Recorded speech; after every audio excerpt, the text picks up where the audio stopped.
The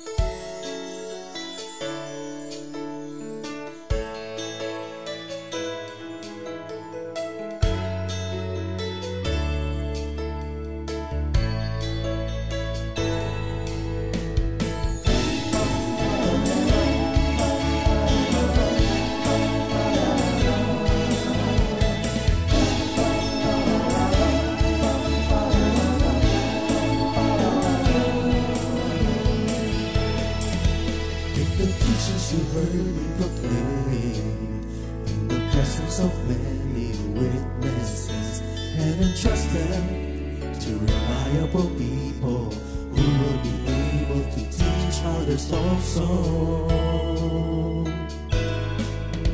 Take the teachings you heard me proclaim in the presence of many witnesses, and entrust them to reliable people who will be able to teach others also. Take the teachings you heard me proclaim in the presence of many witnesses, and entrust them to reliable people who will be able to teach others also. Take the teachings you heard me proclaim in the presence of many witnesses, and entrust them to reliable people who will be able to teach others also. 2 Timothy 2:2. Hallelujah, 2 Timothy 2:2. Praise the Lord. 2 Timothy 2:2. You and me, let us proclaim the gospel.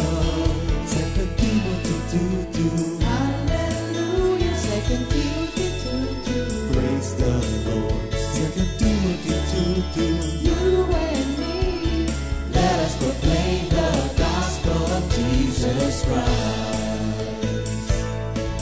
Take the teachings you heard me proclaim in the presence of many witnesses, and entrust them to reliable people who will be able to teach others also. take the teachings you heard me proclaim in the presence of many witnesses, and entrust them to reliable people who will be able to teach others also. 2 Timothy 2:2. Hallelujah, 2 Timothy 2:2. Praise the Lord. 2 Timothy 2:2. You and me, let us proclaim the gospel. 2 Timothy 2:2. Hallelujah. 2 Timothy 2:2. Praise the Lord. 2 Timothy 2:2. You and me, Let us proclaim the gospel of Jesus Christ. The harvest is plenty, but the workers are few. And as for me and my house, we will serve the Lord. We will serve the Lord.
Light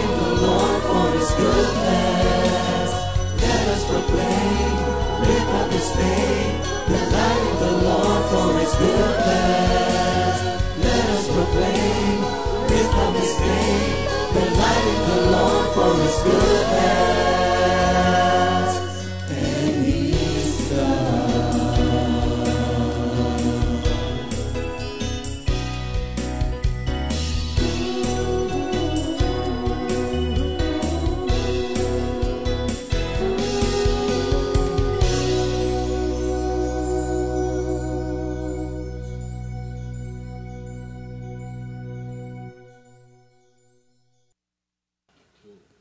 Put Jesus on top, and blessings won't stop. Put Jesus on top, and blessings won't stop. If you seek first the kingdom of God and His righteousness, and all these things shall be added on to you. Hallelujah, hallelujah. All the time, let's praise the Lord. When praises go up, When praises go up, and blessings comes down. blessings come down. When praises go up, When praises go up, and blessings comes down. blessings come down. If you seek first the kingdom of God and His righteousness, and all these things shall be added on to you. Hallelujah, hallelujah. All the time, let's praise the Lord.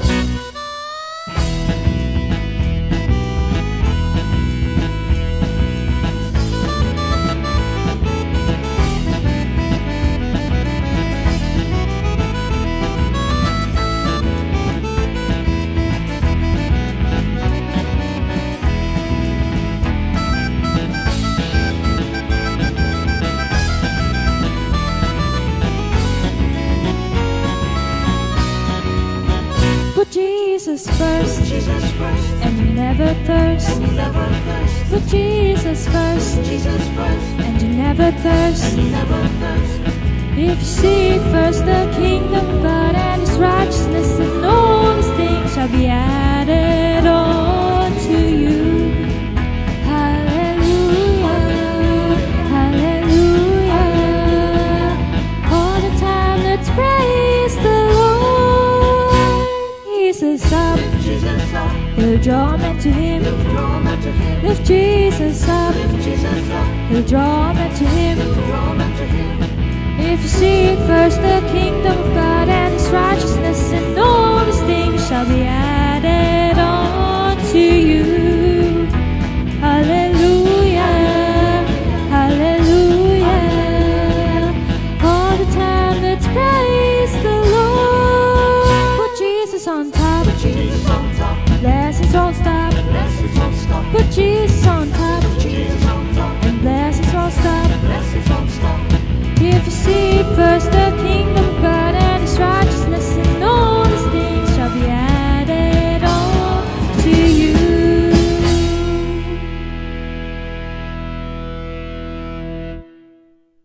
Good morning, Morning, Jesus! Ayan, magandang umaga po sa ating lahat at kami ni Brother Boy ay natutuwa at kasama namin kayo uli ngayong araw ng Huwebes upang patuloy tayong nag-aaral at nakaririnig sa ating Panginoon. Pero bago po ang simula, tawagin po natin si Minister Boy para sa isang pangunang panalangin. Sige, mag-pray tayo. Aming Ama, salamat po sa iyo sa napakagandang umaga na kaloob mo. Ginising mo po kami na malulusog, buo ang katauhan at laging handang maglingkod. May kasabikan palagian, Lord. Salamat po aming Ama at naririto po kami, gamitin mo po kami. Bawat salita mo na mamumutawi sa aming labi, pakinabangan po ng aming mga kapatid na nakikinig, O Lord. Salamat po, wala pong masayang na sandali sa oras na ito at makinabang po kaming lahat at mapagpala. Luwalhatit parangal sa iyo lamang, O God. In Jesus' name. Amen. Amen and amen. Ayan. So Hallelujah. ito po ay ating maalala nyo ay serya ng Soldiers of Christ. Amen. Sundalo ni Kristo. Pero bago tayo dumako sa ating mga pag-aaral, muli, ang memory verse of the week, huwag natin kakalimutan, napakahalaga po nito, Jeremiah 17:7. Blessed is the man who trusts in the Lord and whose hope is the Lord. Lalo sa Tagalog ho ito, mas malinaw. Mapalad ang tao na nagtitiwala sa Panginoon at ang pag-asa ay ang Panginoon, no? Brother Boy, di ba, nabanggit nga ito ni Sister Yana sa Ingles, no? Who trust the Lord, no? Whose hope is the Lord pala, no? Hindi yung whose hope is in the Lord. Di ba? Napakaganda. Ang mahalaga, huwag kang aalis doon. Maligaya, pinagpala, at masaya. Ang lahat ng nananalig at nagtitiwala sa Panginoon. At ang makapagsasabi lang nun talaga ay yung may relasyon sa Diyos. Amen. Di ba? Kasi sabi, ang aking pag-asa ay ang Diyos. No? My hope is the Lord. Hindi niya sinabing my hope is in the Lord. Naku, malaki yung kaibahan yung dalawang bagay na yun. At sa mga pag-aaral nga po natin, nagkakaroon tayo ng mas malalim na discernment. Masarap na doon ma-practice ang mga mananampalataya na ang hanap ng kaligayahan ay sa Diyos mismo. Yes. Sa Diyos mismo mo hahanapin ang kaaliwan, walang iba. Yan yung Psalm 37, tama? Yung seek your joy. Your joy should be in the Lord, di ba? Amen. Yan ang mga pinagpala nga daw. So, sa ating buhay, yan ho ang dahilan kaya tayo meron ito. Hindi naman tayo agad na dumadating doon eh. Kung walang pangunawa, walang karanasan, di ba? Pero napakasarap mag-aral, Minister Boy, kasi habang tumatagal, bawat salita, mas naintindihan mo eh, di ba? Hindi kagaya na ano nga ba ibig sabihin? Hindi ko sinasabing kami parang especially. Hindi po. Lahat po tayo, kung kayo kasama namin everyday, di ba? No? Yung bang mga bagay na andali ng may pangunawa, kaya yung susunod na kapahayagan, mas naiintindihan. Kaya nga, kung hindi ka nagdaan sa grade 1, paano ka pupunta sa grade 2? Hindi mo maintindihan yon. So, tayo ay magsisimula ng pag-aaral. Ito nga po ay tungkol sa sundalo ng Panginoon. At ang serye po natin ngayon, sa akin po, kanya-kanya kaming title.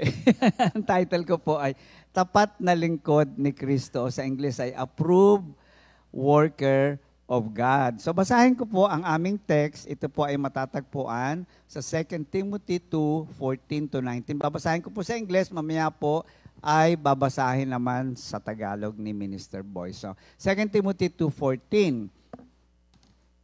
Remind them of these things, charging them before the Lord, not to strive about words to no profit, to the ruin of the hearers. Be diligent to present yourself approved to God, a worker who does not need to be ashamed, rightly dividing the word of truth. But shun profane and idle babblings, for they will increase to more ungodliness. And their message will spread like cancer. Hymenaeus and Philetus are of this sort, who have strayed concerning the truth, saying that the resurrection is already past, and they overthrow the faith of some. Nevertheless, the solid foundation of God stands, having this seal: the Lord knows those who are His, and let everyone who names the name of Christ depart from iniquity. So, ito nga ho ang ating pag-aaral. Ako po bibigyan ko ng emphasis. Ano ba ibig sabihin ng approved worker of God? O sabihin na natin, approved soldier of God, no? Sundalo ng ating Panginoon. Nais kong bumalik ng konti kasi sabi dito sa simula, remind them of these things. Paalala mo sa kanila ang mga bagay na ito. So, balik ka doon sa pinapaalala, no? Maganda hong balikan yung verses 1 to 13. Pero babasahin ko lang po yung verse 3 to 4. You therefore must endure hardship as a good soldier of Jesus Christ. Ayan. No one engaged in warfare entangles himself with the affairs of this world, that he may please him who enlisted him as a soldier. So meron nung sabi, alalahanin mo ito, no? Na ikaw ay dapat na magtiyaga at manatiling mabuting sundalo ni Kristo. Nagbigay naman lang doon sa 1 to 13, ibinigay naman yung kung ano-ano yun. Ano? Pero dito nga po, bago tayo dumating sa pag-aaral na to, may mga pinapaalala sa atin. Endure hardship as a good soldier of Jesus Christ. Mahalaga po itong pag-aaral na to kasi nakakalimutan ng maraming Kristiyano na tayo ay nasa digmaan. na kapag ikaw ay naging Kristiyano, tinanggap mo si Kristo bilang Panginoon at tagapagligtas, sa ayaw at sa gusto mo. Kailangan maintindihan mo na nasa digmaan ka, may kaaway ka. Kay lumabang ka, kay hindi, ay tutudlain ka. So napakahalaga na maunawaan natin, lahat ho ng Kristiyano nasa giyera. Araw-araw ho yan. Kaya kailangan maintindihan. Kaya nga sabi dito, abay magtiyaga ka at manatili ka no, sa mga pinagdaraanan mo.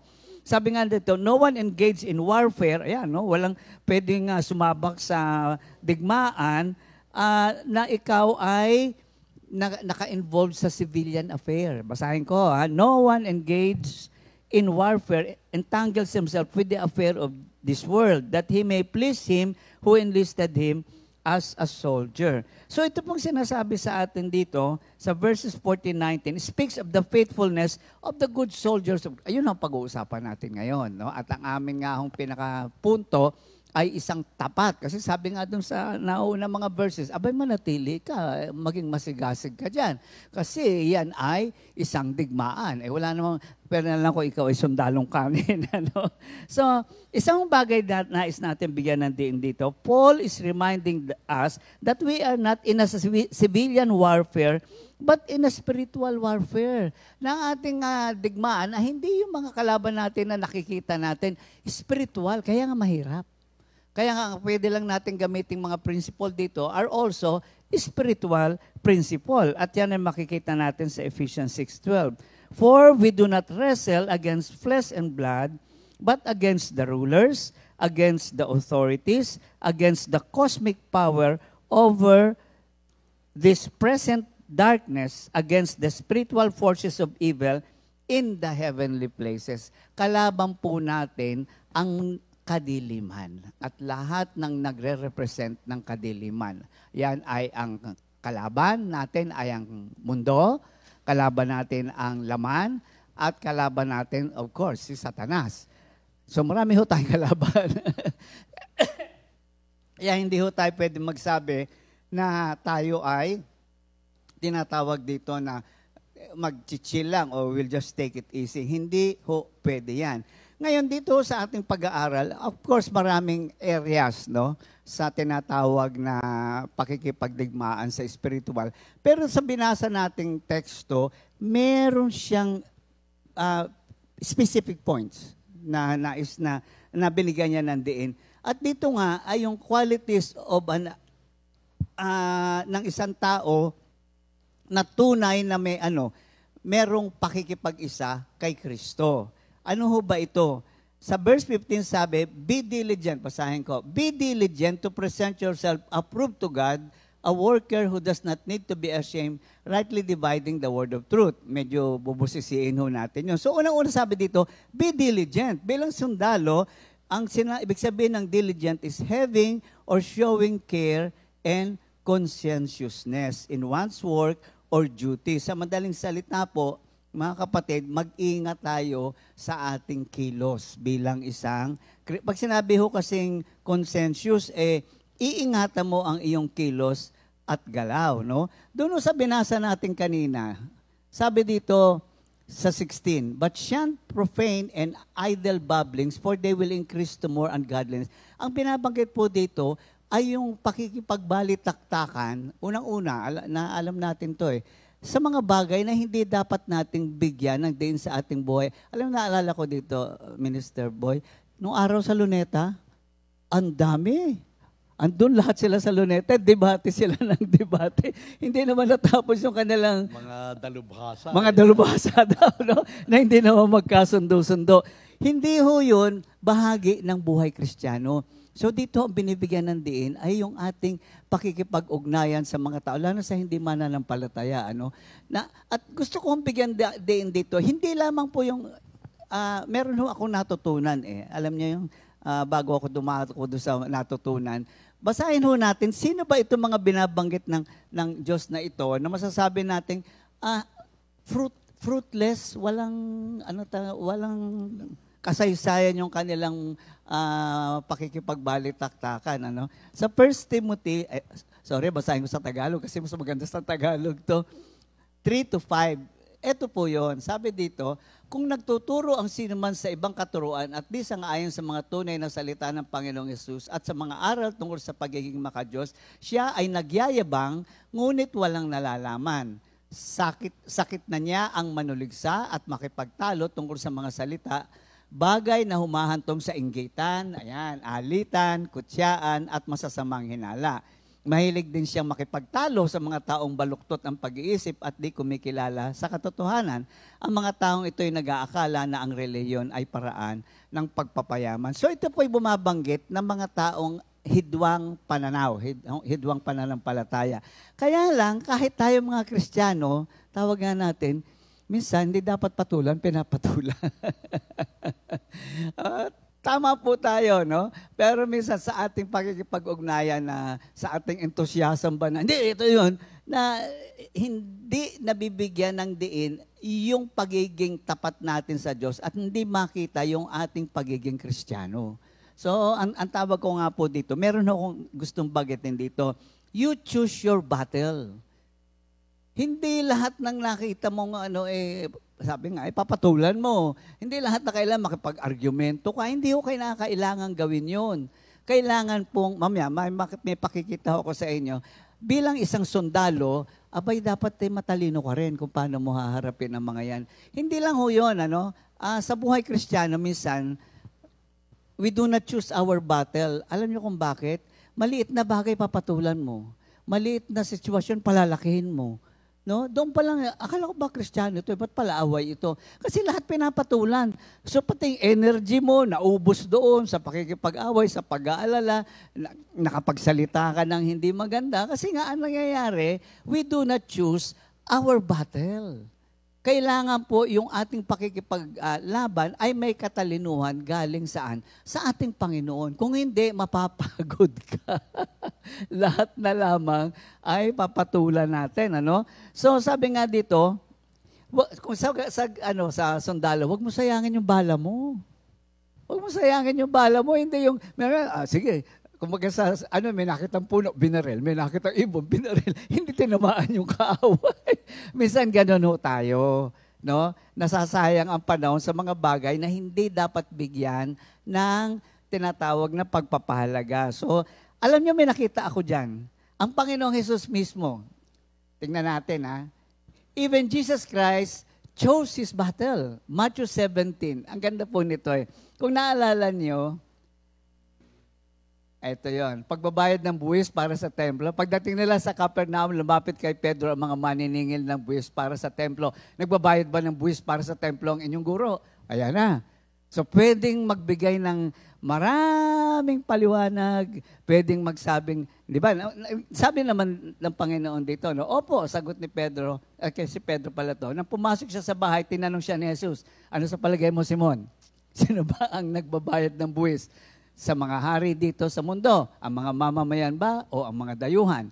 Ang mga dayuhan po. So sila ang mamamayan. So pwede silang, hindi kami, no? Sinabi ni Jesus, kung gayon hindi dapat magbayad ang mga mamamayan. Gayon pa man, para wala silang masabi sa atin, pumunta ka sa lawa at mamingwit ka. Kunin mo ang unang isdang mahuli mo, ibuka mo ang bibig niyon at may makikita kang isang salaping pilak. Kunin mo yon at ibayad mo para sa buwis nating dalawa.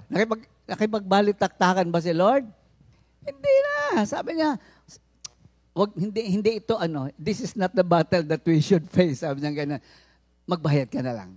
Ayan. So may mga pagkakataon po, nakagaya rin natin, na kailangan, may mga pagkakataon magpaparaya ka, di ba? Lalo na kung iyong kaharap, talagang alam mong baluktot, hayaan mo na muna at hindi naman magiging pakinabang. So dito makikita natin, sa verse 15b, sabi doon, rightly dividing the word of truth. Pag sinabing rightly dividing the word of truth, ang ibig sabihin po nito, tingnan natin ang Romans 6:13, no? Ang sabi sa Tagalog nandito na ako 6:13. Huwag na ninyong ipailalim sa kapangyarihan ng kasalanan ang alinmang bahagi ng inyong katawan bilang kasangkapan sa paggawa ng kasamaan. Sa halip, pasakop kayo sa Diyos bilang mga taong namatay na at muling binuhay at ihandog ninyo sa Kanya ang inyong katawan bilang kasangkapan sa kabutihan. So ano ho ang pinapaabot sa atin dito ng Panginoon? Learn to lead a life of discernment. Maraming trap. Hindi ho ba, Minister Boy? Ang kaaway, lalagyan ka ng trap. At pag hindi ka, did not rightly divide the Word of God, ano mangyayari sa'yo? Madadala tayo. A life of discernment means victory for Christ and the glory belongs to God. Alam niyo kung saan merong isang trap? 2 Samuel 11:1, si David na trap. Diba? Panahon ng pakikipagdigma, siguro, sabi ni David bilang tao, entitled naman ako, okay na naman, marami na akong nagawa. Siguro naman, pwede naman ako mag-chill-chill naman ngayon, di ba? Yung obligasyon ko, hari naman ako, so pwede ko nang hindi mo na. Trap yun eh. Minsan tayo ganun din, hindi natin napapansin na, eto pa yung mga ginagawa nating maganda, ang nagtatrap sa atin. Ang dami ko nang ginawa. Ang dami ko nang tinulong. Ayan. So minsan, dahil doon, nakakalimutan natin yung pagkatawag sa atin, ano nangyari? Tulad ni David, abay matindi ho yung kapahamakan. Hindi ho maikling pangyayari yun hanggang sa pamilya niya. Di ba sabi ni Nathan, hanggang sa pamilya mo, dadanasin mo yan. Kahihiyan na binigay mo sa Panginoon. No? Bagamat mababa ang kalooban ni David, ito po yung sinulat upang tayo pare-parehong matuto. No? To learn to live a life with discernment. Okay? So ano po ba ang ibig sabihin? No? Ulitin ko kasi naririnig naman natin lagi ito, pero minsan, laging naririnig siguro, nakakalimutan. Ang ibig sabihin nito is reading, studying, reflecting God's Word. Mahalaga po yun. Para kumbaga sa isang war strategy sa war, di ba? Di ba? Pag ay, baka may minahan dyan, di ba? So alam mo kung saan ka pupunta at ano iiwasan mo. Kasi ay may mina dyan. Ang kaaway naglagay ng mina dyan. Kung hindi ka nag-aaral ng salita ng Diyos, ano ba malay mo kung nasan yung mina? Ano bang malay mo kung ano yung... Kasi binibigyan din tayo ng pamamaraan ng kaaway. Bakit? Kasi balintuna ang pamamaraan ng Diyos sa pamamaraan ng kaaway. So malalaman mo yung strategy ng kaaway kung alam mo ang pamamaraan ng Diyos. Kasi liwanag at dilim yan eh. So imposibleng hindi mo makita. Kung nandun ka lagi sa medyo madilim-dilim at maliwaliwanag, mawawala ka. Hindi mo makikita. Yan ang nangyari kay David. At sa atin po, maraming beses nangyayari yan. Kaya sabi dito, involves actively, maliwanag ko, actively considering the meaning of verses. Huwag lang memorize ng memorize. Minsan parang loro na lang eh. Tapos sabihin, ba't hindi nangyari? Hindi naman naintindihan. Ginawang mantra, I know the Lord will provide for all. I know the Lord. Akala hindi ho. Ano sabi dito? Involves actively considering the meaning of verses, tapos connecting them to your life. Pagkatapos mong maunawaan, ano ba ang application nito sa buhay ko? Seeking guidance, of course, marami. Sa church, sa meditation, sa more Word of God na magko-confirm ng iyong naintindihan. Wisdom from God and the Scripture. Yun po ang ibig sabihin, living a life of discernment. Magiging approved soldier of God po tayo. Kagaya din naman ng mga sundalo. Nag-a-upgrade yan, di ba, Minister Boy? Pag may mga bagong retraining, di ba? O may mga bagong dapat kayong malaman. So hindi ho tumitigil yan. Kung sa mundo nga may ganyan, minsan tayo chill-chill na lang kasi alam ko na yan. Memorize ko na yan. Narinig ko na yan. Maaari yung narinig, maaaring memorize, pero hindi pa na-apply sa buhay mo. I don't know tayo magkakaproblema. Paano tayo magkatatawag na approved soldier of Christ? Kasi isang ibig sabihin nga nitong approved soldiers of Christ is stable, no? Sa kanyang pananampalataya. You can never be stable if you don't understand. Kaya nga sinasabi ko doon sa ibang umaaten, wag ko kayong aten ng aten. Hindi ho by membership ito. Hindi porket member kayo ng kompi, akit kayo sa langit. Hindi ba sabi nga ng Panginoon, lumayas kayo. Hindi tayo magkakilala. Hindi ka naman nakipag-usap sa akin eh. Ayan, so maliwanag po yun. So, itong isang bagay pang gusto kong tignan sa inyo. Sabi sa verse 19, stand on the solid foundation of God.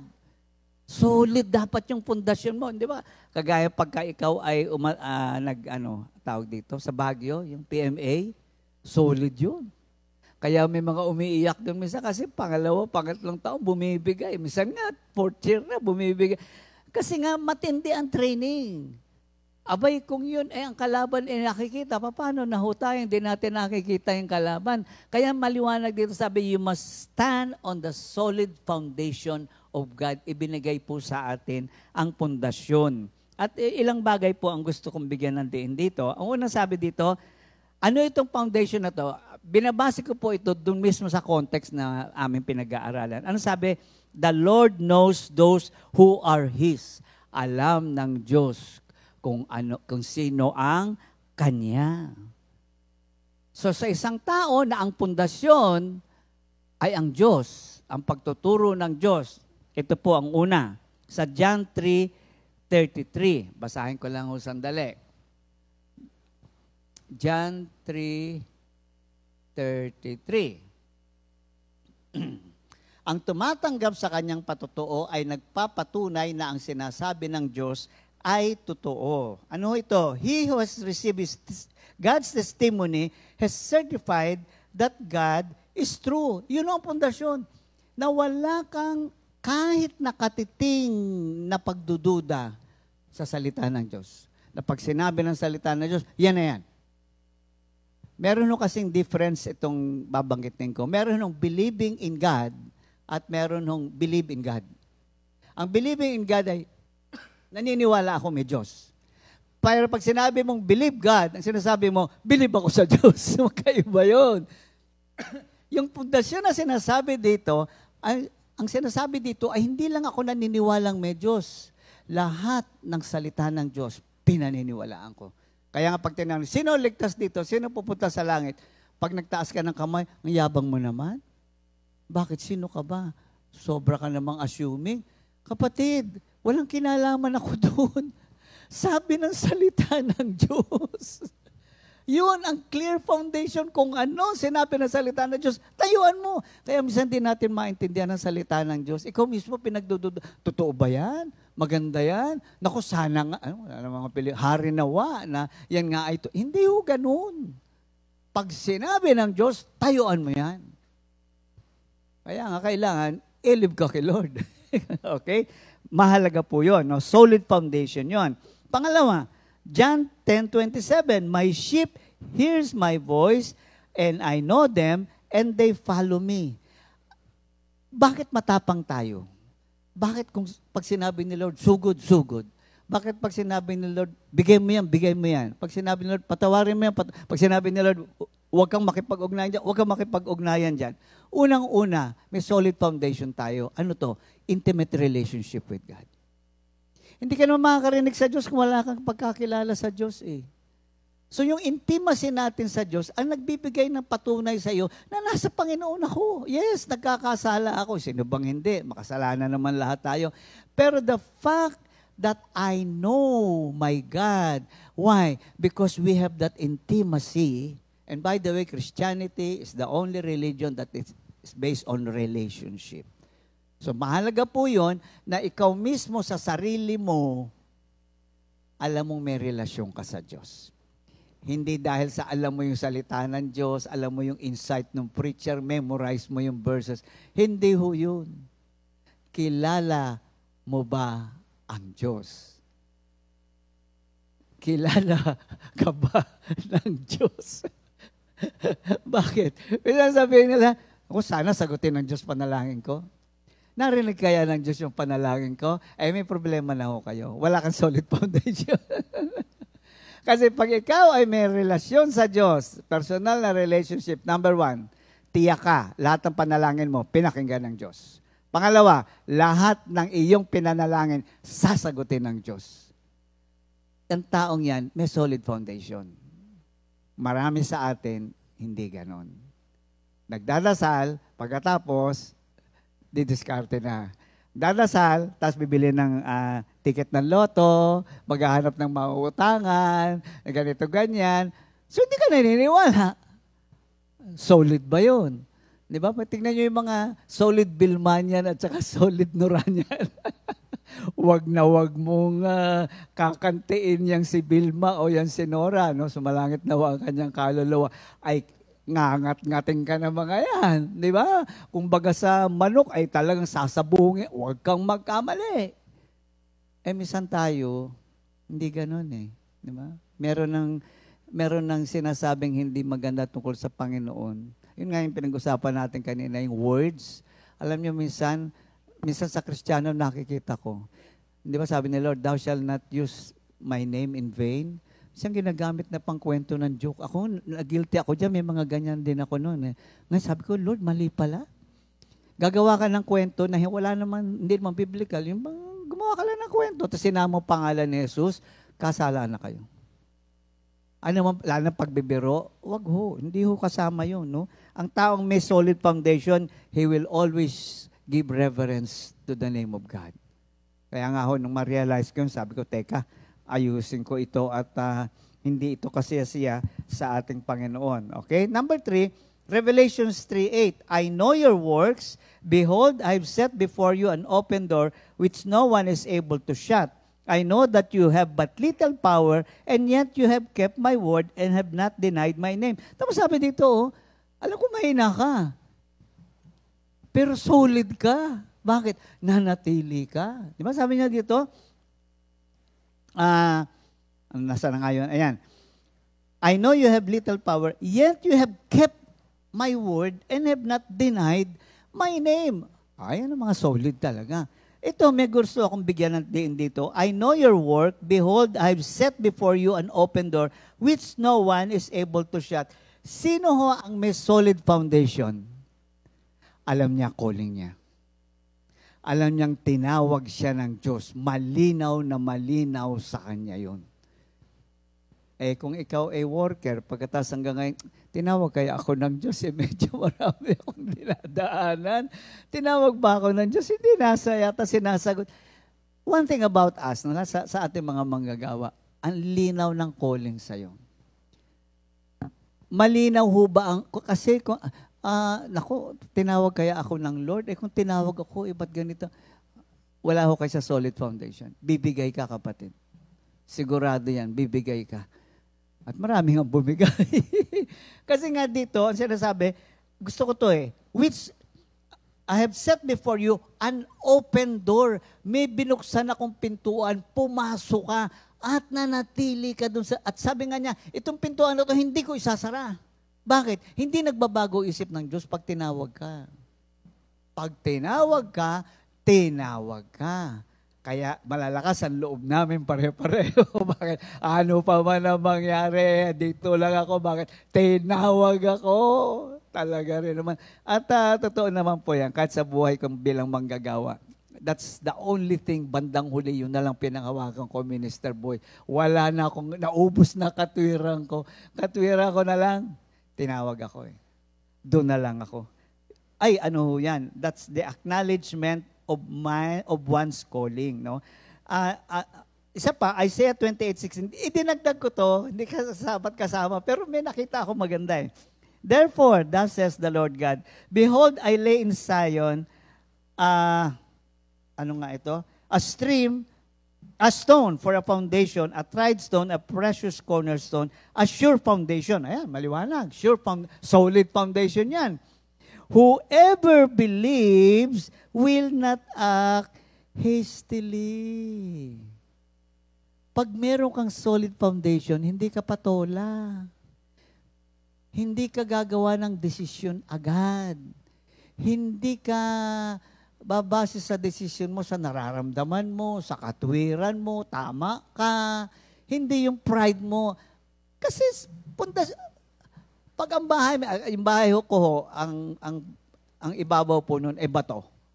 Solid ho yun. Kaya sabi nga ng mga nagawa ng bahay sa amin, sa bagong bahay, sabi niya, sir, mapalad kayo. Bakit itong bahay nyo, bato? Ano pa man mangyari? Hindi nagagalaw yan. Bato yan So yun na sinasabi natin dito. Kung may solid foundation ka, hindi ka mayayanig. Hindi ka, ang sarap gamitin yung salitang patola eh.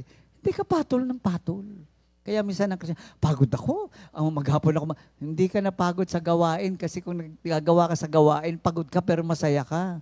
Pero kung ang pagod mo medyo iba ang dating, marami kang pinatulan na hindi mo dapat. Isip ka ng isip ng mga bagay, nagsalita ka dito, sumagot ka doon. Ginawa mo ng kaagad ng solusyon isang problema hindi ka pa nakakarinig sa ating Panginoon. Okay? Ang tawag ko dyan, a quiet and secured spirit. Pag ikaw ay may solid foundation, may katahimikan dito. Kaya nga sinasabi lagi, ingatan mo yung kapayapaang tinanggap mo. Yung Espiritu ng Diyos na nasa iyo, ingatan mo yan. Kasi pundasyon mo yan. Yan ang pangahawakan mo. At bilang panghuli, sabi dito, let everyone who names the name of Christ depart from iniquity. So ito yung pangalawang bahagi na sinasabi ni Paul kay Timothy na solid foundation. Ang sino mang ang pangalan ni Jesus ang siyang kanyang pinaninindigan at pinaniniwalaan, ang sabi dito ay lalayo saan? Sa kasamaan. Ito ho ngayon ang isang sundalo. Mamimili ka lagi loyalty or traitor or betrayal, right? Sundalo tayo So, may mga choices sa ating buhay. Kung ikaw ay nasa solid foundation, yun lang ang laging pagpipiliin mo. Mananatili ba akong tapat kay Kristo? O gagawin ko yung gusto ko? Pag ang isang sundalo ay naging traidor, boom, patay agad yan, di ba? Sabi nga ng Mami Ligaya nung araw, pag yan nahuling nag-traidor, isa lang yan, shoot to kill na yan. Salamat na lang sa Panginoon at hindi tayo shoot to kill, no? Pero yun ang ibig sabihin ng solid foundation. Laging yun lang ang tanong, mananatili ba akong tapat sa Diyos? O ako'y napagod na, o ako'y natatakot na, ako'y hindi na nakakaintindi. Kaya betrayal, no? Whoever, sa ibang version ang ganda Bakit? Whoever worship the Lord. So, ang taong may pundasyon sa Diyos, sumasamba yan. Lahat ng ginagawa niyan ay kapahayagan ng pagsamba. At ano ibig sabihin ng pagsamba dito? Nakataas ang kamay, umaten ng fellowship. Ito yun. They must give up doing wrong. Patuloy at patuloy na paglilinis ng Diyos sa atin. Kinakausap naman tayo ng Diyos lagi Alam mo may ginagawa kang mali. Alam mo may niisip kang mali. Alam mo may plano kang mali. Alam mo takbo ng buhay mo mali. Hindi mo inaayos. Delikado kapatid. Pwede kang tirahin ng kaaway anytime. Di ba, Minister Boy? Nasa ibang ka na Nasa ibang lugar ka na Lumabas ka sabi nga ng mami, you went out of the circle of God's love. Mas pinili mong traidorin ng Diyos. Tandaan natin, pinag-uusapan natin pagiging sundalo, kaya ginagamit ko yung salitang yon. Okay? So, panguli, Proverbs 12:22. The Lord detests lying lips, but He delights in people who are trustworthy. Kaya ako dinagdag ito, kung baka kanina nga ay traidor, pwede ho kasi tayong nasa church, pero we are inviting the wrath of God. Ano ho yung wrath of God? Hindi ka totoo. Plastic ka. So, ang isang taong namumuhay sa double life, ibig sabihin ho niyan mga kapatid, wala yan sa Panginoon. Yun ang ingatan natin sa ating buhay. So, nawa yung ating pag-aaral, at marami pa, mayaman pang pag-aaral na ibibigay ni Minister Boy sa atin, na paglimi-limiin natin. No? Huwag lang na rin, umaten ako ng GMJ. Ngayon? Nakita ko si Brother Boy tsaka si Brother Ernie. Ngayon? Kung hindi ho tayo napagyaman, tandaan natin, bawat salita ng Diyos ay nagbibigay yaman. Kung hindi tayo napagyaman ito, sayang yung oras nyo. That's entertainment kami dalawa dito. Hindi po. Seryosohin natin itong ginagawa natin ito. Ayan, so, bago ko bigay si Brother Boy, gusto mo na ituloy o mag-happy birthday muna tayo? Mag-birthday na. Mag-birthday muna tayo. Sige. May nasa na yung May 15. Ayan. Happy birthday po. Naku, nakakatuwa ho mga may birthday. Brother Boots Cow. Yehey! Birthday ngayon. Sister Nicole Hapin. Anak ni, apo ni Sister Sally. Sister Agnes Estrada. Ay, happy birthday, Sister Agnes. Sister Glamorosa Lector. Inaanak ko to sa San Pablo. Sister Emma Riosa. Brother Andre Cruz. At meron tayong nagse-celebrate ng anniversary. Sino po ba ito? Brother Sandy and Sister Rina Laresa. Happy anniversary mga kapatid and happy birthday.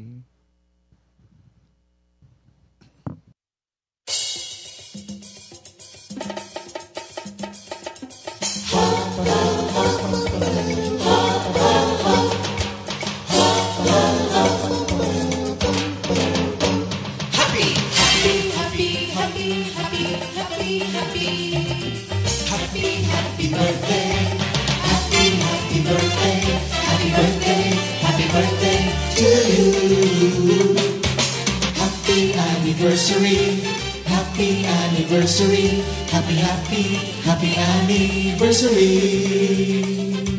Happy anniversary. May the good Lord doesn't leave you, may the Lord's light shine upon you. Happy anniversary to you. Happy, happy birthday to you.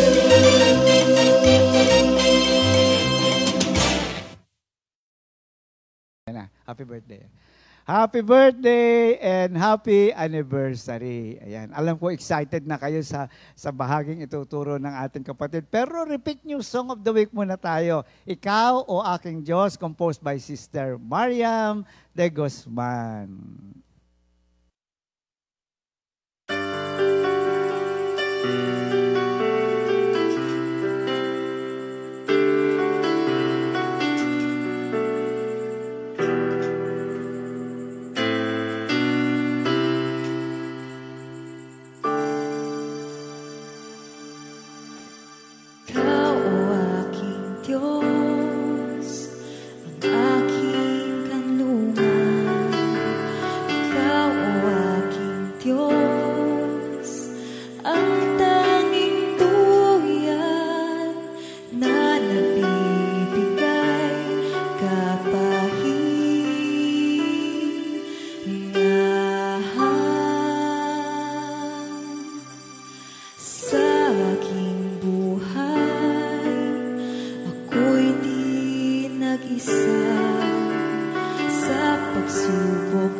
sa'yo, buhay na taglay. Aking Diyos, ako ay tinubos.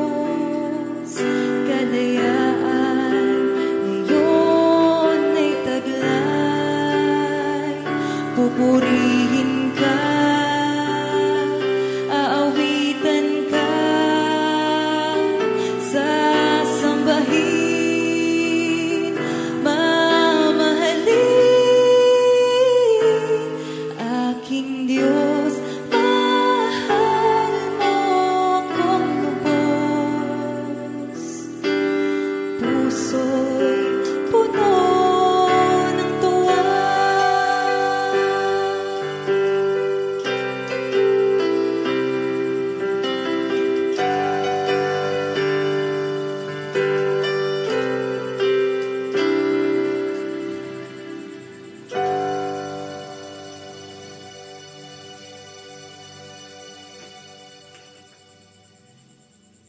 Ay, salamat po. Napakagandang awitin. Salamat Sister Mariam, no? Taga San Pablo po na ating kapatid. At ngayon, dadako na tayo sa pag-aaral sa pangalawang bahagi. Tawagin na natin si Minister Boy. Mr. Boy. Thank you, Lord. Magandang umaga po, mga kapatid. Kanina binasa na ni Brother Ernie sa English yung ating teksto. 2 Timothy 2:14 hanggang 19. Doon na lang po ako focus sa 19. Ang sabi niya ngunit matibay ang saligan na itinatag ng Diyos at tinataka ng ganito. Nakikilala ng Panginoon kung sino-sino ang sa Kanya at ang bawat tumatawag sa pangalan ng Panginoon ay dapat lumayo sa kasamaan. Kasi kay Kristo, walang baka sakali. Mahirap po ang buhay na baka sakali. Kay Kristo, tiyakan ng buhay. Kilalang kilala tayo ng Panginoon at tayo dapat nag-i-strive din na para makilala siya ng gusto. Amen? At kanina nga nakakatuwa ang buhay na manggagawa. Kanina tinatanong ako ni Brother Ernie kung gawa na raw yung aking teaching. Sabi ko, sige lang, kung saan lang tayo umabot. Malalakas ang aming loob kasi dahil kami ay tinawag. Amen? So, ang topic natin ngayon ay tungkol sa soldiers of Christ. Amen? At tayo tandaan natin, ang Biblia napakaraming paghahalintulad sa simbahan. Tayo, mga mananampalataya, mga tagasunod ni Kristo, maraming tinatawag na metaphor, yung paghahalintulad. Amen? At tinatawag tayong mga salt and light of the world. Amen? Inihalintulad rin tayo sa clay na ang Panginoong Yesus ang magpapalayok. Tayo ay mga moldable clay. Ang Panginoong Yesus ang pater. Amen? At inihalintulad rin tayo sa tupa na ang Panginoong Yesus ang ating good shepherd. At masarap talagang mabuhay na katulad ng isang tupa. Sunod lang ng sunod. Amen? Hindi ka ipapahamak, hindi ka mapapariwara kapag kasunod ka lang ng sunod sa ating good shepherd. At inihalintulad rin tayo ng Panginoong Yesus sa John 15 na tayo raw ay mga sanga. Kailangan konektado lagi sa puno. Amen? At si Jesus ang divine. Kailangan wag tayong hihiwalay. Kasi kung hiwalay sa puno, walang kabuluhan ng sanga. Ipanggagatong lang yan, mga kapatid. At tayo ay inihalintulad rin sa mga batong buhay na tayo raw ay mga sangkap ng isang templong espiritual na si Jesus ang pundasyon. Patuloy tayong naghahain ng mga hain ng papuri. At inihalintulad rin tayo sa body na si Kristo ang ulo. Amen? Napakaganda niya mga paghahalintulad na yan. Dito sa 2 Timothy, pagka binasa niyo yung 1 hanggang 3, nihalintulad tayo sa farmer. Yung magsasaka, kung gaano katyaga, masisipag, mga hindi mainipin. Amen? At inihalintulad rin tayo dyan sa 2 Timothy, sa isang manlalaro, mga athlete. At ang sabi ng 2 Timothy 2:5, hindi magtatagumpay ang sino mang manlalaro kung hindi masunurin sa tuntunin. Ibig sabihin, mga disiplinado. At yun nga ang ating topic ngayon, ay inihahalin tulad tayo ng Biblia, ay sa mga sundalo. Amen. Mga soldiers of Christ na walang ibang pinakananais kundi mabigyan ng kaluguran yung kanyang pinuno. Hindi nakikialam sa mga civilian affair. Katulad ngayon, tapos na ang eleksyon. At tapos na ang eleksyon, yung kung ikaw man ay nakapag-comment o nakapag-critics, limot na yon, nakaraan na yon. Ang mahalaga, submission doon sa kung sino man na ang lumabas. Yes. Amen? At hindi tayo dyan, tayo mga espiritual. Ayan, merong God instituted yung government na para mangalaga sa buhay ng bawat tao. Pero tayo, tinawag tayo ni Lord para sa ikalulusog, ikagaganda, ikalalapit natin ng todo ay sa Diyos. Amen? Kaya salamat sa Diyos. Alam nyo, merong isang katotohanan na ang pagiging soldiers of Christ, yan ay metaphor na hindi gaanong nais ng mga mananampalataya. Hindi gaanong gusto ng mga mananampalataya yan. Mas ibig nila na lagi nilang idinideclare na in Christ we are more than conqueror. Parang hayaan mo na lang si Kristo mamatay para sa amin. Pero pagka tayo yung sundalo, parang ibang klase yan, mga kapatid. Sasabihin sa'yo ng mga mananampalataya, pwede ba, tupa na lang? Wag na sundalo. O kaya naman, sanga na lang, lagi na lang kaming nakadikit sa puno. Mga kapatid, sa ayaw mo man ubigin, sa ayaw mo sa gusto, tayo tinawag bilang mga sundalo ni Kristo. Pwede ba batong buhay na lang? Sangkap ng isang templong espiritual. Mga kapatid, hindi pwede yung pwede ba. Tayo itinawag bilang mga sundalo ni Kristo. Meron talagang mga labanan. Amen? At ako ay may personal akong stand na si Satan ay ginapi na ng Panginoong Yesus yan. Maraming talata na nagpapahayag ng ganyan. Kaya kung ako man ay nakikipaglaban, halimbawa, sa aking pagiging sundalo, mahirap kasi makipaglaban ka sa isang labanan na talunan na tapos na. Amen? So, ang akin na lang, para sa akin, ang kalaban talaga natin ngayon ay yung ating sarili at yung sistema ng sanlibutan na ating ginagalawan. Amen? Mahirap yan. Kaya nga ang Biblia, kasi na-born again tayo in the Spirit. Kaya nga ang Biblia ay laging paulit-ulit na magbago na kayo ng diwa at pag-iisip. Huwag na kayong makiayon sa takbo ng sanlibutan. Bagkos, nakuha niyo po ba? Ang tinutukoy dyan yung ating pagpapasya. So, kaya yun na lang ang binasa ko eh. Ngunit matibay ang saligang itinatag ng Diyos at tinatakan ng ganito. Nakikilala ng Panginoon kung sino-sino ang sa Kanya. At ang bawat tumatawag sa pangalan ng Panginoon ay dapat lumayo sa kasamaan. Kailangan ikaw ang magpasya. Amen? Meron talagang battle. Meron talagang battle. Ang sabi ng Philippians 1:27, sabi ni San Pablo, mamuhay kayo ayon sa mabuting balita upang makapunta man ako dyan sa inyo o hindi, ay matagpuan kayo sa isang layunin at sama-samang ipinagtatanggol ang mabuting balita. Nakuha niyo ba? Ayaw mo ba naman? Tayo itang mga defender of truth, defender of the gospel. Amen? Ang gospel ang paraan ng mga tao ay hindi lamang basta makapagligtas, kundi maliwanagan. At sa gayon ay tuloy-tuloy na makakilos ang Diyos sa kanilang buhay at mapagpala. Ang sabi ng 1 Corinthians 1:21, inibig ng Diyos na siya ay makilala ng mga tao sa sanlibutan, hindi sa pamamagitan ng karunungan ng sanlibutan, kundi minarapat niya na ang mga nananalig sa kanya ay iligtas sa pamamagitan ng mabuting balita na aking ipinangangaral, ngunit ipinalalagay naman ng sanlibutan na isang kahangalan. Amen? Yan ay kapangyarihan ng Diyos. So, matagpuan nawa tayo na sama-samang ipinagtatanggol ang mabuting balita ng Panginoon. Tandaan mo, dumating ang Panginoong Jesus upang hanapin at iligtas ang mga nawawala, yung mga mapapahamak. Pero tatandaan mo, nandito rin ang kilos ng kaaway at hanap rin ng hanap at masisipag. At ang gamit mga tao din.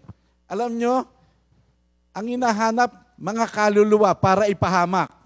Kung naparito ang Panginoong Hesus upang iligtas sa mga nawawala, pero sila hanap din ng hanap. Kaya ang battlefield, mga kapatid, ang battlefield ay ang kaluluwa ng tao. Amen? Maintindihan nawa natin yan. Sa Mark 8:36, ang sabi ron, makamtan mo man ang buong yaman ng sanlibutan. Kung ang kapahamakan naman ng iyong kaluluwa ang kapalit, what profit a man? Ano nga mapapala ng tao? Ang mahalaga mga kapatid, maligtas. Sa Matthew 25:46, dadating ang panahon ng paghihiwalay. Yung mga walang Kristo, dadalhin sa buhay na walang hanggang kapahamakan. Pero yung mga yung iniligtas ng Diyos sa pamamagitan ng kanyang bugtong na anak, ay kakanyahin at bibigyan ng buhay na walang hanggan na kasama ang Diyos mismo. Pero take note, parehong walang hanggan yan kasi hindi natatapos sa kamatayan ang buhay ng tao. Merong kabilang buhay at yon ang mahaba. Ang sukat nun, walang hanggan. Nakalulungkot. Kapag hindi mo alam ang mga aral, at dyan tayo tinawag ni Lord para ipaalam ang katotohanan sa mga tao. Nakuha niyo po ba? Kasi kapag hindi alam ang katotohanan, mapipilitan ka talagang ipagpalit ang buhay na walang hanggan sa mga pira-pirasong kaligayahan. Mga, anong tawag dyan, Brother Ernie? Panandali ang aliw. Marami niya, maraming bitag, maraming patibong. Pero kapag babad sa aral ang mga tao, kung kami nga nababad na sa aral, minsan natutukso pa. Pero ang kagandahan lang sa amin, madaling-madali kami nakakapagbalik loob. Amen? So, alam ng Panginoon kung sino-sino ang sa Kanya. Yan ay saligang siya mismo ang nagtatag. At kailangan kasama tayo talaga sa battle. Hindi pwedeng hindi. Pagka hindi ka, masasapul ka ng yung mga balang ligaw. Anong tawag doon? Sa Judge 5:23, ganito nakasulat. Sa Judges, Hukom 5:23. Sumpain ang meros at ang lahat ng naninirahan doon. Alam nyo kung anong dahilan ng pagkasumpa nila? Kasi hindi sila nakipaglaban sa labanan ni Yahweh. Hindi sila nag-involve. Nakuha nyo po ba? Ang sabi ng Panginoong Hesus, ang hindi laban sa akin ay kasama natin. Ang hindi panig sa akin ay laban sa akin. Ang hindi tumutulong sa akin na mag-ipon ay nagkakalat. Ang hindi tumutulong sa akin na mag-ipon ay nagkakalat. Intindihin niyo yan, talata na yan. At kailangan lahat ng Kristiyano na naliwanagan involved dyan. Humayo kayo, mayroong tinatawag na delegated power and authority. Sabi ng Panginoong Hesus, nasa akin ang lahat ng kapangyarihan, pinagkaloob na sa akin. Kaya humayo kayo at gawin ninyong alagad ko ang lahat ng bansa at turuan silang sumunod sa lahat ng ipinag-uutos ko. Kaya ang lahat ng kilos ng mga katunay na Kristiyano, mga sundalo ni Kristo, palapit lahat kay Jesus Christ. Amen. Turuan silang sumunod sa lahat ng ipinag-uutos ko. Yun lamang ang paraan na ang tao ay mapagpala at maliwanagan. Amen? Kailangan, anong tawag dito? Ang sabi ng 1 Peter 3:15, idambana ninyo si Kristo sa inyong mga puso at humanda kayong lagi na magpaliwanag tungkol sa inyong pag-asa sa Kanya. Kailangan bawat topic, alam mo, sa tunay na Kristiyano, bawat topic, walang ibang topic kundi si Kristo ang pinakamahalaga. Amen? Dadalin at dadalin mo ron. Kaya salamat sa Diyos. Ngayon, ang topic natin, ang isang katangian ng tunay na sundalo ni Kristo ay merong sound in faith. Sound. Pagka sinabing sound, may tunog ba? Naalala ko talaga habang minimeditate ko eh. Marami hindi lang tagapagturo, kundi pati sa mga sharing, maririnig mo. Halos nagsisisigaw na. Pero hindi mo pa rin marinig kasi mas nangingibabaw yung boses ng kanyang buhay. So ang isang tunay na sundalo ni Kristo is sound in faith. Hindi man magsalita, kita mo ang pagiging Kristiyano. Amen? Ang salitang sound sa Bible, merong mga sound speech, sound language, sound mind. Hindi raw tayo tumanggap ng espiritu ng kakimian o pagkatakot, kundi kapangyarihan, pag-ibig, and a sound mind. Mabuti at wastong kaisipan. Ang ibig sabihin ng sound. Amen? At meron din tinatawag na sound doctrine. Pagka sinabing sound doctrine, tama, wastong aral. Mga aral na mapananaligan na mula mismo sa Diyos. Kailangan tutok ka sa Biblia. Nakuhin po ba? Katulad nung nakaraang eleksyon, napakaraming fake news. Maraming mga bali. Kahit naman ngayon, kahit anong panahon, sa mundo natin, kalat na yan, puro fake. Pero ang Biblia hindi nagbabago kailanman. Noon, ngayon, at magpakailanman. Amen? Mga tama at wastong aral. At ang sound in faith at saka sound doctrine, hindi pwedeng paghiwalayin yan. Kasi ang faith napuproduce ang faith sa pamamagitan ng pakikinig, pagbabasa ng salita ng Diyos. Amen? Kaya para magkaroon ng sound in faith, para malagay sa kalagayan na sound in faith, ang isang sundalo ni Kristo, kailangan puno siya ng sound doctrine. Amen? Ganun lang kasimple yun. Pagka sinabing sound doctrine, hindi lamang basta doctrine, kundi strong. Strong. At genuine.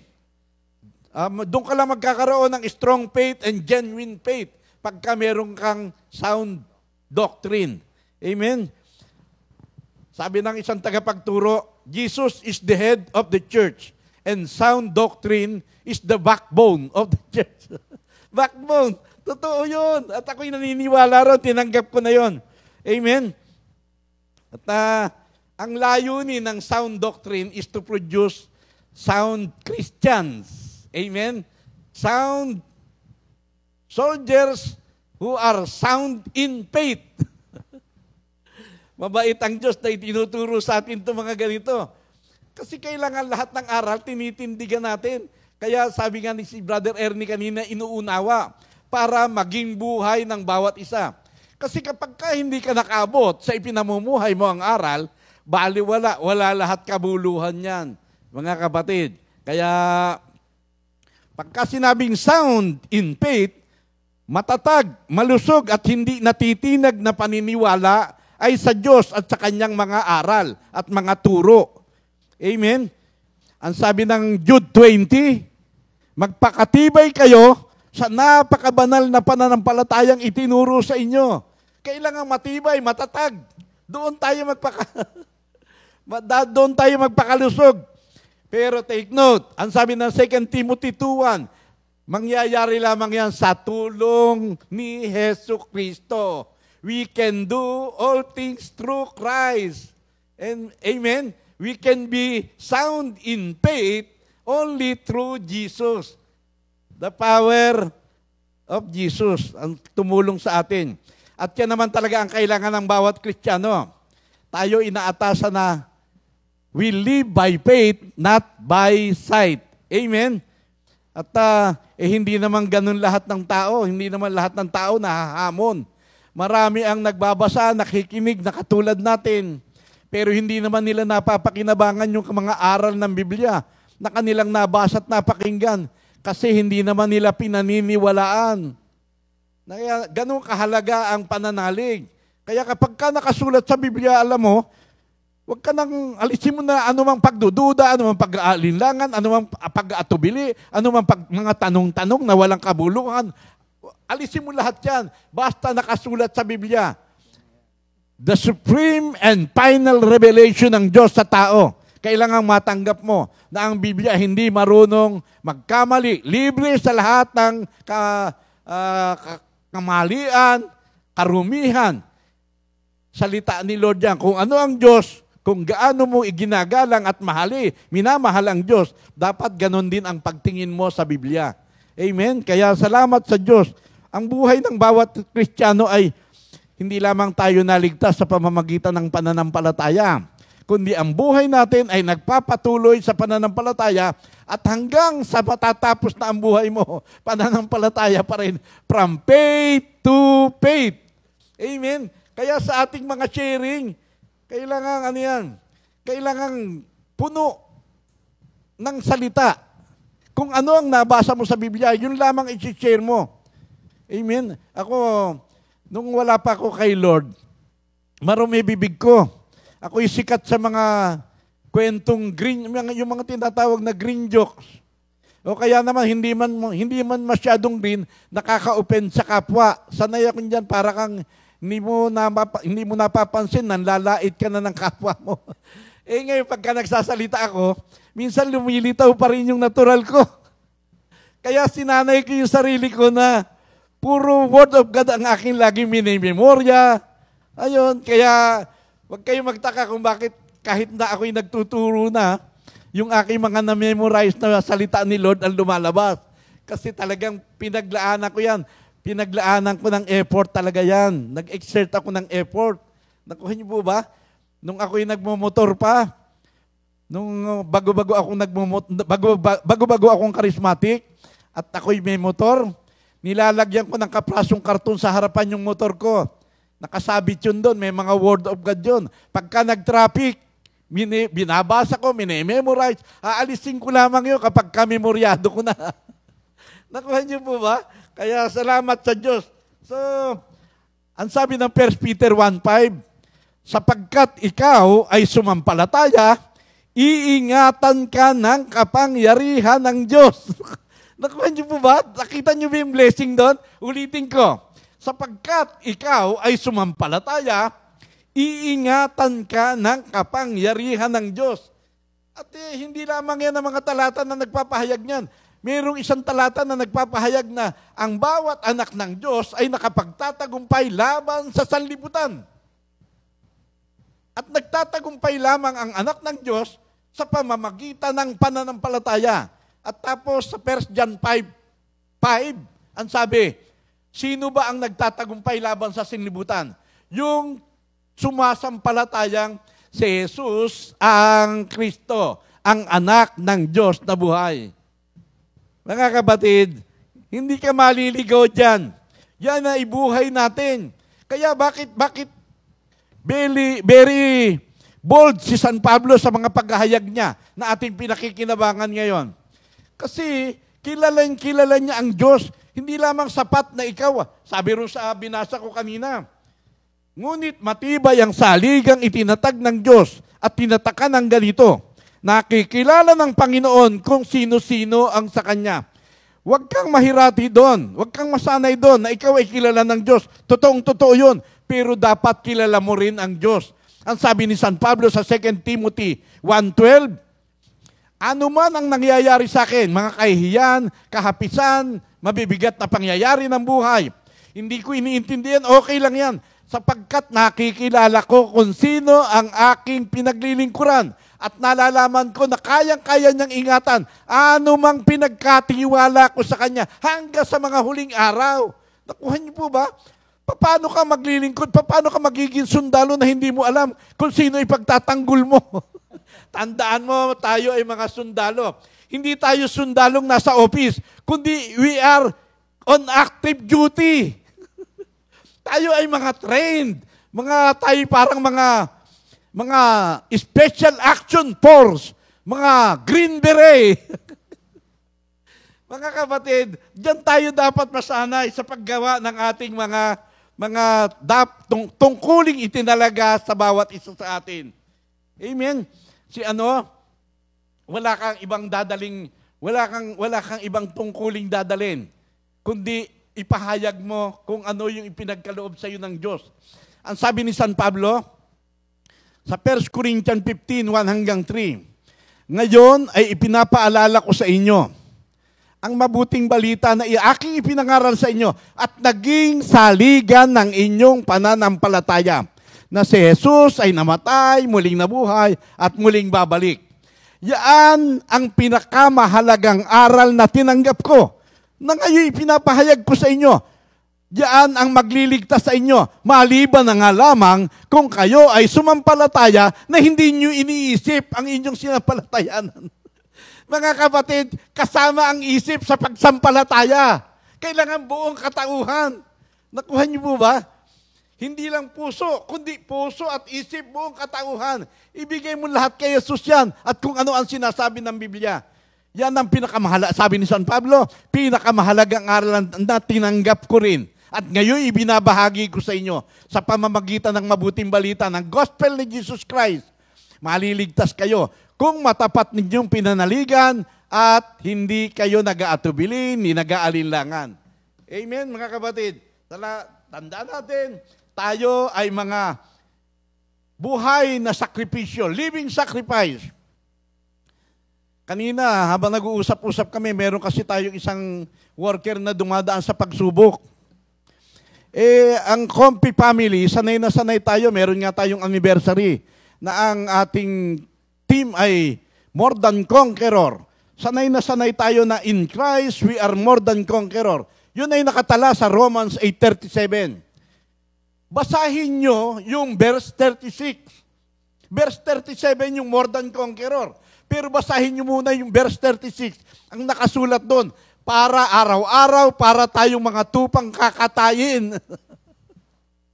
Mga living sacrifice, kailangan yan ang mga tunay na sundalo ni Kristo sa mamatay o sa mabubuhay.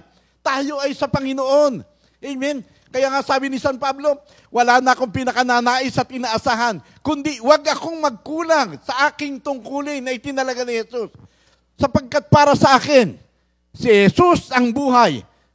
Sa gayon, maging ang kamatayan, pakinabang. Mga kapatid, hindi yan mga salita. Kailangan ko, ano ang napagdesisyonan mo? Mahalaga yon. Kasi kung ano napagdesisyonan mo, yun ang pagpupursigihan mo. Maging agresibo. Kung saan ka nag-decide, kung ano ang dinesisyon mo, maging agresibo ron. Determinado na maabot mo kung ano yung goal mo. Nakuha po natin, mga kapatid, alam mo niyo mga sundalo ni Kristo, ano yan, suicide yan, sa mission. Ang sabi ni San Pablo, walang halaga sa akin ang aking buhay. Magganap ko lamang ang lahat ng inuutos ni Kristo sa akin. Amen? Magganap ko lamang, matapos ko lamang ang lahat ng mga iniyatang niyang tungkulin para sa akin. Patay kung patay, no? Patay kung patay. Hindi, wag ka magpakabala sa mga civilian affair. Hayaan mo ang politika ay sa mga politiko. Pero tayo ay kay Kristo, mga espiritual. Amen? Tandaan natin, maraming dapat na malaman ng tao at sa atin ipinagkatiwala ang hiwaga ng Diyos. Kaya kahit saan ka man dumuon, walang ibang topic, kundi si Kristong ipinako sa krus.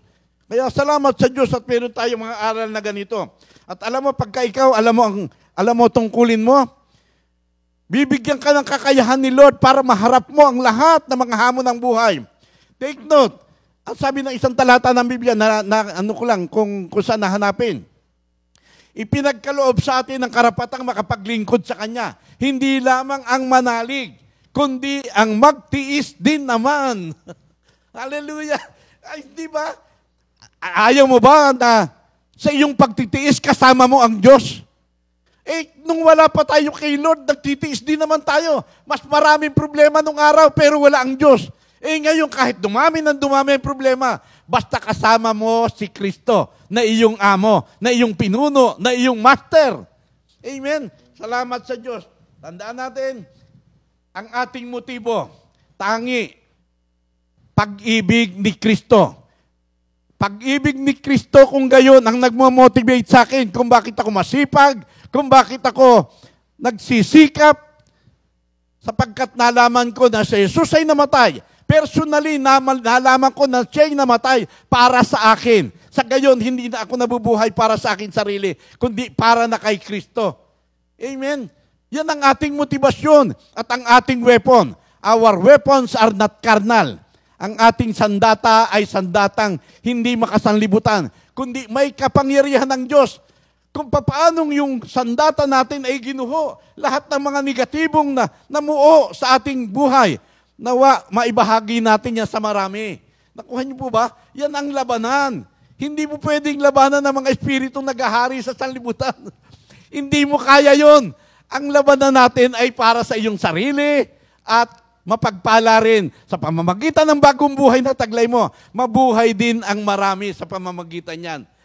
Tingin mo kaya bakit merong armor na kailangan raw ay suot-suot nating palagian? Helmet of salvation, breastplate of truth, the shoes, the readiness to preach the gospel, sword of the Spirit, and the shield of faith. Nakuha niyo mo ba? Ang Diyos mismo nagtalaga sa atin yan para hindi lamang tayo maingatan, kundi epektibo, aktibo na magamit bilang mga sundalo in faith. Amen. Thank you, Lord. In Jesus' name. Thank you, Lord. Napakaganda pong makinig kung tayo'y talagang naroon sa puso natin, no? Kasi bawat kataga ay nagbibigay lakas, hindi ba? Yung karunungan, yung tapang, nagkakaroon ka ng tapang eh. Dahil naunawaan natin, hindi lang dahil narinig natin yung preaching, kundi yung naunawaan mo, yung pala. So, mas matapang kang haharap sa buhay ngayon. Totoo no? yun. Totoo. Hindi ba? Eh, kaya nga po, sabi nga, walang Kristiyanong duwag. Hallelujah. Ayan, duwag. Eh, sundalo pinag-uusapan. Eh, pagka duwag ka, eh, unang-una, eh, hindi ka sundalo. No? At ibig sabihin nito, sundalong kanin nga, eh, nariyan lang. Binanggit nga kanina ni Minister Boy na baka pandito ka lang. Baka may mga gusto ka lang makuha sa Panginoon, may mga kung ano pa man, pero hindi para sa pangwalang hanggang layunin. Kaya ho, pagka si Minister Boy ay nagsalita ay talagang, tawag ko nga, passionate. Ano? Kasi nga galing sa puso. At yun ang mahalaga sa atin. Hindi lang naintindihan. Sabi nga niya, isip at puso. Hindi pwedeng ang isip lang ang mangusap. Kailangan mangusap ang puso. At yan ay makikita sa isang taong tunay na may ugnayan sa Diyos. No? Madali naman mag-preach, sa totoo lang. Kung gusto mo, aral-aral lang dyan. Pero if you do not have the passion, if you do not have the, the fire, no? The fire, yung apoy na bunga ng kasaganaan ng salita ng Diyos, eh wala hong kapangyarihan doon. Marami na ho tayong nakita. Sabi may mga fake news. May mga fake preacher din eh. Ang dami. Marami. Alam din nila ang pagtuturo, pero hindi nila kilala ang kanilang itinuturo. Amen. Yun ang problema. So, maraming salamat po. Kami magwawakas na sa umagang ito. Sana po'y naging kapaki-pakinabang ang oras na ating pagsasama. At muli po, wag po matapos ito. Actually, simula pa lang ito na nakarinig tayo sa Panginoon. Gawin natin ang dapat natin gawin, siyasatin natin ang salita ng Diyos upang kayo'y mapagyaman din ito. So maraming salamat. Paalam na po kami. Good morning po. God bless. Bye-bye. Hallelujah. 2 Timothy 2:2. Hallelujah.